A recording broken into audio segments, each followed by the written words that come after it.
शांतं पद्मासनस्थं शशिधर्मकुटं पंचवक्त्रं त्रिनेत्रं शूलं वज्रञ्च खड्गं परसमपयदं दक्षबाके वहन्तं नागं पाशञ्च कण्ठां प्रलयहुतवहं शाङ्कुशं वामपाके नानालङ्कारयुक्तं स्फटिकमणिनिभं पार्वतीशं नमामि।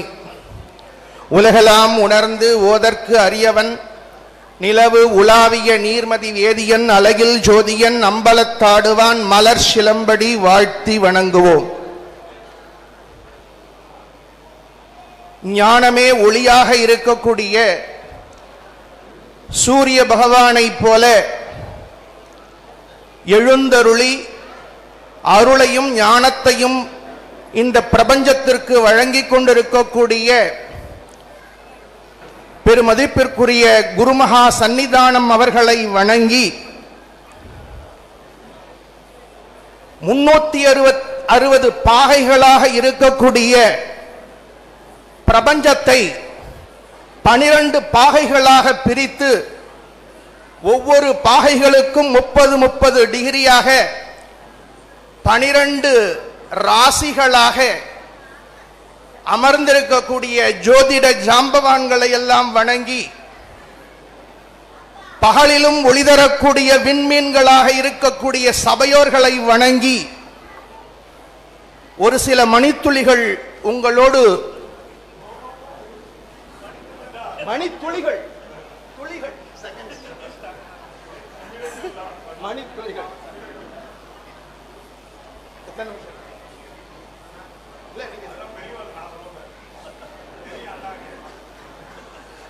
நாங்கள் இந்த ஷூட்டிங் எடுக்கும்போது பார்த்தீங்கன்னா இங்கே எல்லாருக்கும் தெரியும், மேஷத்திலிருந்து கன்னி வரைக்கும் டைமிங்ஸ் ஜாஸ்தி போயின்னு இருக்கும்.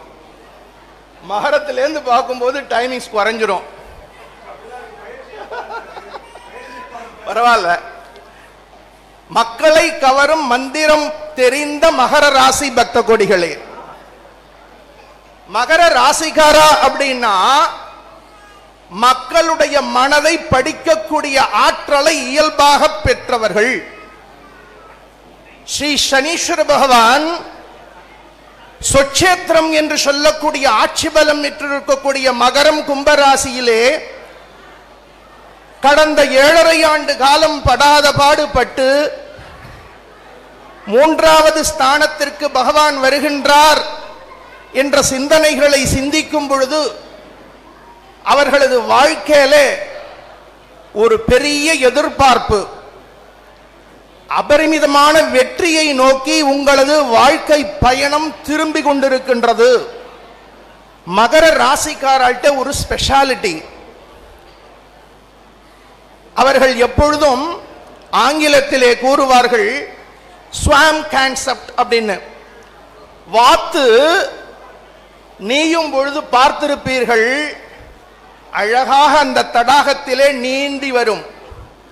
ஆனால் அந்த வாத்து தன்னுடைய காலை நீவதற்கு எவ்வளவு வேகமாக அடித்துக் கொண்டிருந்தது என்பது வாத்துக்கு மட்டும்தான் தெரியும். அதை போல மகர ராசியை சார்ந்த பக்த கோடிகள் கடந்த 8 ஆண்டு காலமாக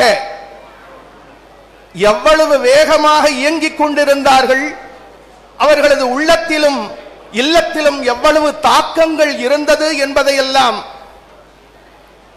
கடந்த காலத்தில் இருந்த ஒரு சிரமைகள் எப்பொழுது நமக்கு இறங்கும் என்று எதிர்நோக்கி இருக்கக்கூடிய உங்களுக்கு இந்த தர்பாரண்ய கஷேத்திரத்திலே பகவான் உங்களுக்கு அருளையும் பொருளையும் அள்ளி வழங்கப் போகின்றார்.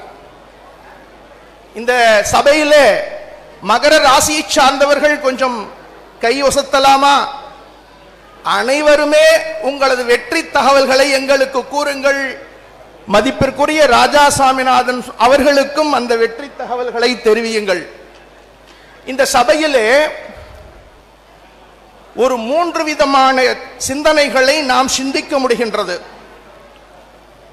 ஒரு புறத்திலே வேதங்கள் ஆகமங்களை முற்றிலுமாக உணர்ந்த பெரியோர்கள், தமிழுக்கும் ஆன்மீகத்திற்கும் ஜோதிடத்திற்கும் வளர்ச்சி பணிகளை செய்து கொண்டிருக்கக்கூடிய குருமகா சன்னிதானம் அவர்கள்.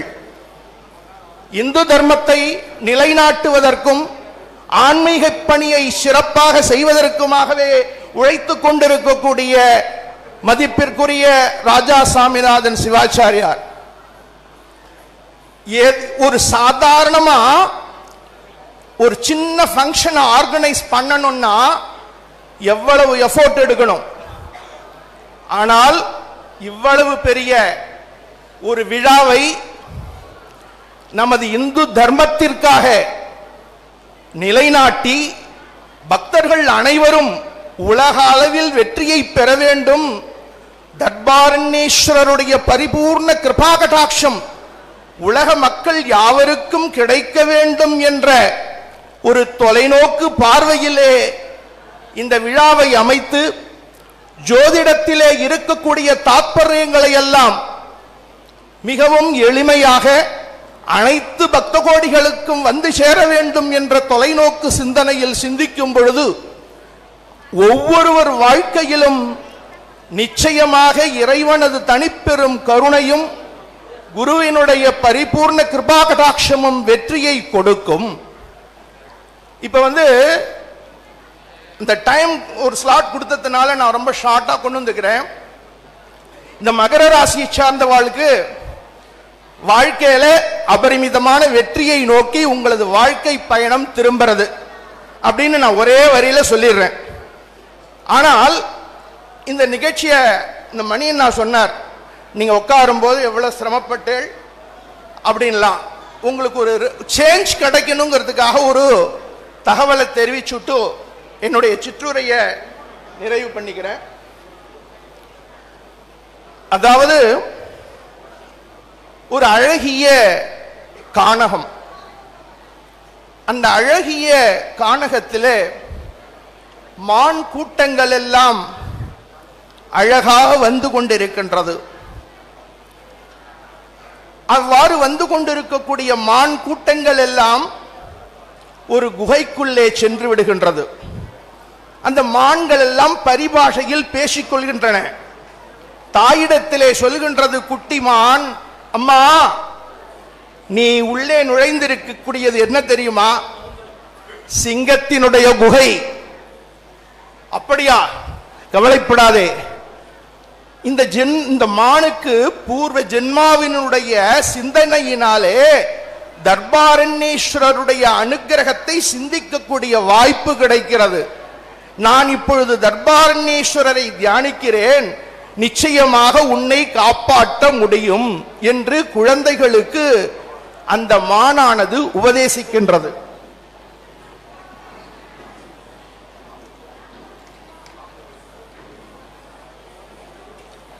ஒரு அருமையான கதை. ஆழ்ந்து கவனிச்சேன்னா உங்க எல்லாருக்கும் இது பலனை கொடுக்கும். உடனே இந்த இறைவனது தனிப்பெரும் கருணை எந்தெந்த சூழ்நிலைகளில் எவ்வாறு நம்மை காக்கும் அப்படிங்கிறத இந்த கதையில நம்ம உணரலாம். அவ்வாறு இருக்கும் பொழுது அந்த சிங்கம் ரொம்ப நாள் ஆறுது. அந்த சிங்கம் அப்படியே அந்த குகை கிட்ட வர்றது.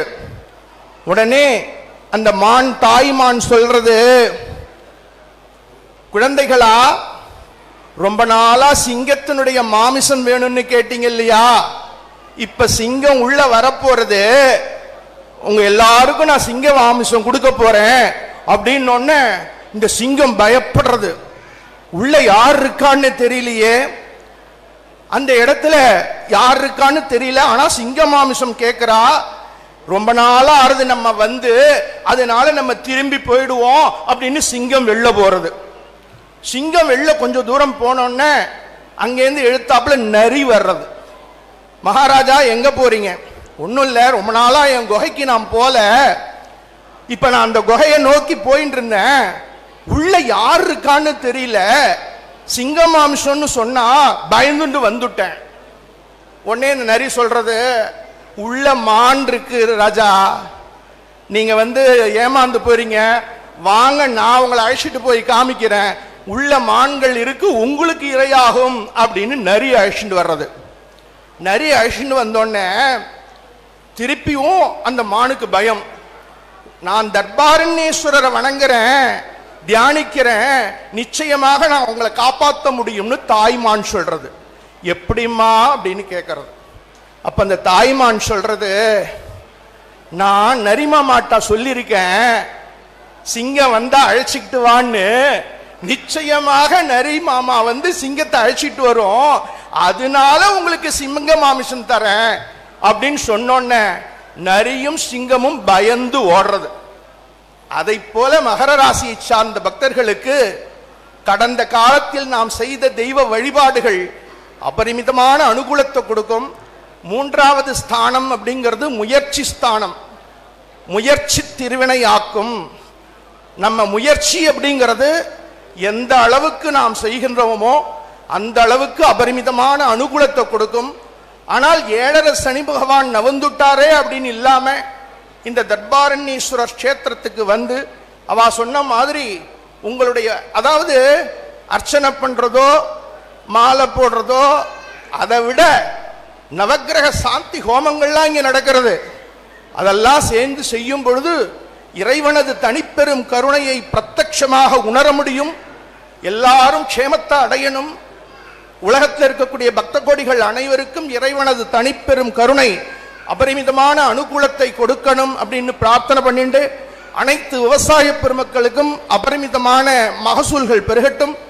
அனைத்து விவசாய பெருமக்களுடைய முன்னேற்றங்கள் அபரிமிதமான அனுகூலத்தை கொடுக்கட்டும்.